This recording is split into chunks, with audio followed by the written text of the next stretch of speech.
जावेद साहब, आपसे सवाल पूछना चाहूंगी कि what is it about your partnership that made it so special?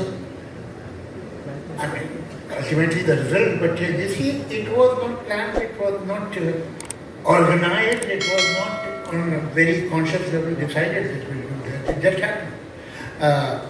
Incidentally, the first job I got in film industry was with Mr. Kamal Reddy for 50 rupees, then I jumped to 100 rupees in Mr. S.M. Sagar's film where I was an assistant director. Besides that, I was writing dialogue also because no other writer was willing to write the dialogue of सरहदी लुटेरा.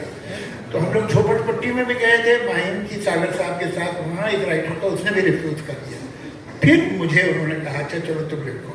तो मतलब choice का मामला नहीं था, मगर वो मेरी जिंदगी की शायद सबसे अहम फिल्म है Sarhadi Lutera, because that is where I met Salim sahab. Salim साहब इस पिक्चर में रोमांटिक लीड कर रहे थे और मैं डायलॉग लिखता था और मुझे इतना परेशान करते थे डायरेक्टर साहब और प्रोड्यूसर साहब कि मैंने तय कर लिया था इसके बाद नहीं लिखूंगी.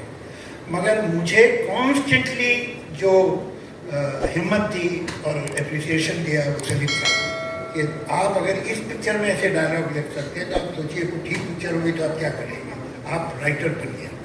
तो ये खैर बात खत्म हो गई. उसके बाद इत्तेफाक है कि मैं बांद्रा आ गया एक दोस्त के यहाँ और उसके साथ रहता, किराया वो देता था, मैं रहता था.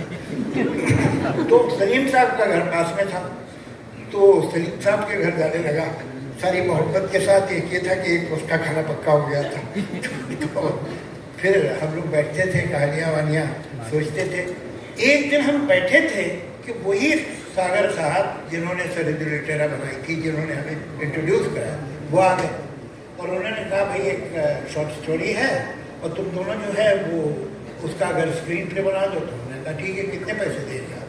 तो उन्होंने कहा 5,000. तो आई मेरा तो एक हार्ट बीट मिस हो गया. तो हमने कहा ठीक है. तो हमने 14-15 दिन में वो स्क्रीन प्ले बना के उन्हें दे दिया. ये घोस्ट राइटिंग थी, हमारा नाम नहीं था पिक्चर. लेकिन वहाँ एक सुधीर भाई थे जो अभी भी शायद आपके टच में है. तो सुधीर भाई जो है उसको तो मालूम था कि हमारा काम है. तो उसने कहा सिप्पी फिल्म चले जाओ. हमने सोचा सिप्पी फिल्म इतनी बड़ी हो, हमें कहाँ काम है. लेकिन एक दिन दोपहर में कुछ करने को नहीं था तो मैं चले ही गया. तो वहाँ बात की तो उन्होंने कहा अच्छा आप दोनों आ जाइए. मैंने कहा हम लोग तो साथ काम कर रहे थे, अभी खत्म किया हमने टिकट, तो आप दोनों आ जाइए. तो फिर हम दोनों गए और फिर हमें वहाँ काम मिल गया. तो वहाँ राजेश खन्ना से मुलाकात हो गई. राजेश खन्ना ने हमें कहा कि तुम हाथी मेरे साथ ही स्क्रीन प्ले लिख दो. तो कोई ऐसा दिन नहीं था, कोई ऐसा टाइम नहीं था जब हम दोनों ने बैठ के तय किया कि अब हमें पार्टनर हो जाए. It just grew, it happen like that.